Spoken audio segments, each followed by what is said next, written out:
Steve Peterson here with Infinity Investments, and welcome to our channel where we talk all things commercial investment property, particularly designed for the investor, commercial real estate brokers, and agents. And in today's video, we're going to be talking about what to do when you are in distress. Today is February 12th, 2021, and there is beginning to be, at least here in the Bay Area, I don't know about where y'all at, but at least in the Bay Area, there's beginning to be some commercial distress. And while I track foreclosures, I track what's going on, and I'm seeing some distress. I just put on the market a property that's in foreclosure, two properties that are in foreclosure and bankruptcy, a 13-unit building and an office building in Stockton, California. And so we're beginning to see some distress out there, okay? What I see right now primarily is in the world of defaults is coming from the hard money lenders. Okay, hard money lenders have a different set of rules. They have a different set of guidelines. They have a different set of basically what they're in business for. Okay, nobody really wants to take a property back, but hard money lenders don't mind it as much as the banks do. Banks really don't want to take the property back, especially a commercial property that they may not be able to rent out, either if it's a office, retail, hospitality type property, or even multifamily. Because in California, you're not able to evict people, and some people are not paying their rent, okay? Let me just say this, though.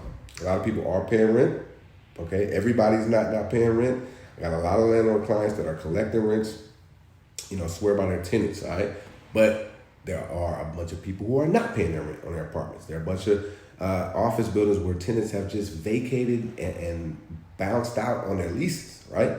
And so our vacancy rate downtown Oakland is skyrocketing for multifamily properties, office, retail, everything you can think about, right? So there are some people in distress.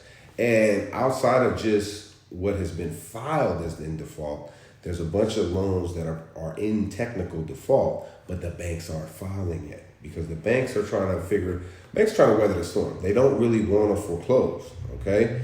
So here's what brings us to the topic. If you are a property owner and you are in some kind of financial distress, or you're just in some tenant distress, or you're having a hard time, or you are stressed out thinking about the state of California and all that Governor Newsom, he ain't gonna open up the economy and all this stuff, what do you do? Okay, and this is more of a conversation. Usually I have some points and stuff like that. I just want to have like an open conversation with y'all. Okay, the first thing is like keep a cool head. Number one, keep a cool head on this thing. All right, this is a challenge. This is adversity. This is unprecedented. I know a lot of you guys may have had a building that was fully occupied. You were doing great, and then bam, the pandemic happens. Especially if you have retail property and restaurants, and now your tenants cannot even operate their businesses, right?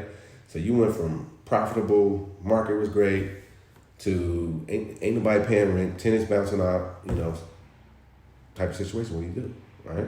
Number one thing, like what I'm saying, is keep a cool head. That way, you can think through the situation, all right? And in thinking through the situation, there's a guy in the personal, I want to say, I think he probably started the personal development world. His name is Earl Nightingale. And so you guys, if you are into, reading books, success, motivation, all that kind of stuff, you're going to have came across something from Earl Nightingale. One thing I learned from Earl Nightingale is he said, look, if you take an hour each day of planning or problem solving, where you write down your problem or your goal, whatever it is, just write down on a clear sheet of paper, and you can use your device, but it's something about writing on a piece of paper, by the way, that especially if you're a creative mind, but whatever, you got a blank slate, you got clear time to think, you put your problem on the top, and then you just brainstorm. You let your mind go with all the possible solutions to your problem. Okay, and I was talking to one guy. He was like, "Everything's great. I just need the governor to open." Okay, well maybe the governor's not going to open. There's still a solution out there for you. I don't know what it is, right? But I bet you if you spent some dedicated time thinking solutions, something's going to pop up. Especially if you're a positive problem solver, entrepreneur. Adversity comes to all of us. Look at the Kansas City Chiefs. They was on top of the world last year. And this year, they didn't even score a touchdown in the Super Bowl. How embarrassing, right? These guys getting paid millions of dollars. It hurts. But I don't think Patrick Mahomes is going to say, oh, this football thing is just too hard for me. No, he's going to go back to the drawing board. He's going to learn from his mistakes. He's going to build himself up, and he's going to press and move forward. So that little Earl Nightingale tactic, try it. See if I've dealt with a million difficult situations. Let me tell you, I'm 17, 18, almost 18 years in the game in this commercial real estate business. I started as a young pup, 21 years old, and I've been through some stuff, all right? You know what I mean? And to this day, there's always going to be challenges. And so that, I find when you get into that distress situation, the stress level mounts. The stress just mounts. And it becomes very difficult to think when sometimes the very solution was right there in front of you. But if you got all that cortisol running through your head, and your heart's beating a million miles an hour, you cannot think clearly. You got to use some emotional intelligence, breathe in, you know what I mean? Stay calm and think. Try that Earl Nightingale technique, write your problem out, and for an hour, just think about solutions. And you got to brainstorm. And when you're brainstorming, you're not critical thinking. You're a brainstormer. You're letting ideas flow. And when you got a list of ideas, you can come in, and then what you can do is start now, okay, this one doesn't make any sense at all. This one has some value. Okay, what can I do? Maybe I can put this one and this one together. Just some ideas, man, on how to think through it. All right? Maybe you had a great anchor tenant and they, 10-year lease, triple net, $3 a square foot, everything was good, and now I go. All right? Can you break that 10,000 square feet into 10,000 square foot spots and do, some sort of micro leases to these type of different people? If there was 10,000 square feet that's vacant now, is there another kind of essential business that can benefit from that 10,000 square foot?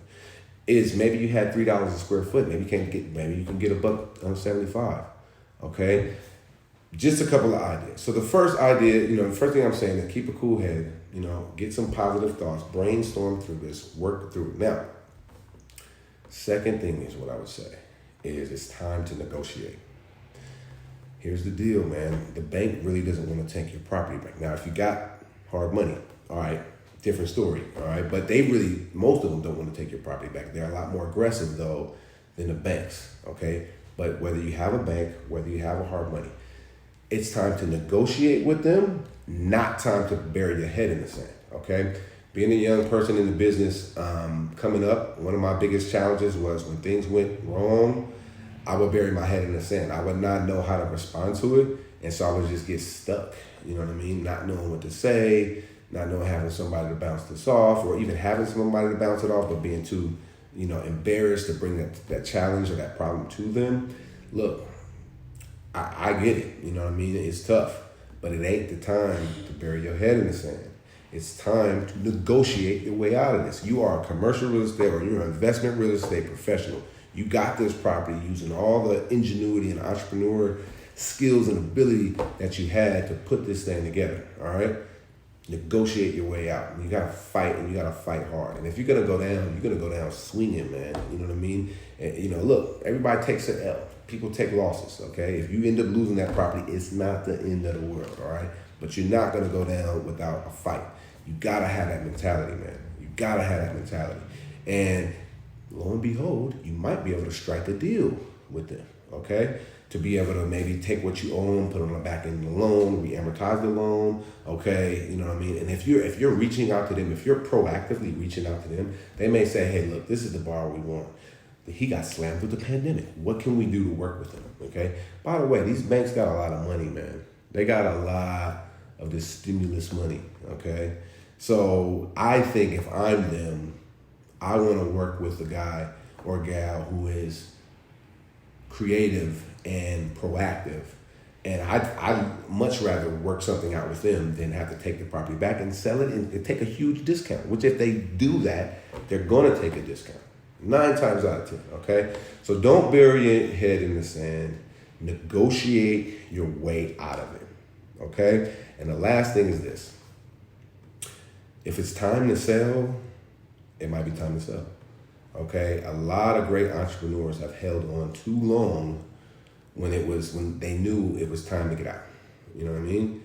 And it's not falling on your sword, especially if you could sell, move on, take what you have and go to another property, because actually there's some buying opportunities out there right now, all right? But it might be time to sell. Now, maybe it's not. You know, that's why I'm telling you, come up with some solutions, negotiate your way out of it. But if it is time to sell, don't do it at the last minute. It takes a little bit of time to sell, okay? And if it is time to sell, please gather your financials, gather your leases, gather as much, make a clear package that you can hand off to the broker that he or she then can smoothly use to sell your property. The bane of my existence is dealing with clients, and we'll do it, but dealing with clients who don't have a profit and loss statement, don't have leases in order, and it becomes very extremely difficult to then go and sell their property. Now, I'm doing that right now on 2 properties that I'm dealing with that are in bankruptcy and in default. But it would be very helpful to me and your broker, if you're in this situation, to then go forward and have a nice clean package. And that don't have nothing to do with the pandemic, okay? You can just, it has to do with some diligence on your part of putting that stuff together as the owner of this property, okay? So those are just 3 things I think we all can consider, in this thing. Number 1, have a cool head, brainstorm out some solutions. Okay, number 2, negotiate, fight like a dog. Don't just lay down in this thing. Do not bury your head in the sand. And then if it is time to sell, act on it. Do not wait to the end of the road and then try to sell. And if you're going to sell, please have a professional package of information that you can then give to your broker or agent, and then they can go swing it back. Okay. Last piece, a little bonus piece for you brokers and agents that are out there. Okay, and commercial. It's interesting time, and we'll see there are residential counterparts closing deals like never before. Okay, commercial real estate industry. I read something on LinkedIn that said the 2020 transaction volume was very, very similar to 2008 transaction volume, which is scary, but it is what it is, right? Okay, here's the deal. I started the business in November 2009. I came up during that time. Okay, very tough to come up during that time. All right, a lot of the transaction volume is going to be down. You're going to see people who are maybe closing, 20, 30 deals a year, maybe not close that many deals. However, let me say this to you that is out there. Okay, now's the time to double down on the things that work. Okay, if you're a cold caller, do more cold calling. If you do ads, you write copy, whatever. Double down on what you do and what you do best. And here's the last thing. Work your database. Work your database, man, because those people probably need some help from you, and there's gold in there. Okay, don't panic. This is actually a great time to be in the business. A little frustrating, but a great time to be in the business. All right, we got to operate as a marketplace together, and we got to go out there and make some money. Okay, I'm learning and doing all this stuff as well, but I wanted to make this video because I'm in the middle of working distressed deals for clients. I'm in the middle of this thing. I started the business in this period of time, and I just wanted to share these words with you guys. I hope it helps. If it does, like, subscribe, share with a friend, stay tapped in with us. Oh, by the way, we just hit 1,000 subs. We're going to do our first live event the week of February 15th. Stay tuned for that. We will be giving away a $100 Amazon card to one of the people who are going to ask some questions on a live session. So we got a $100 Amazon card for you. On February 15th, we'll announce the date when we're going to go live and do that. Thank you guys for subbing, getting us to 1,000. I want to wish you much success in your investing career. Much grace, love, and peace.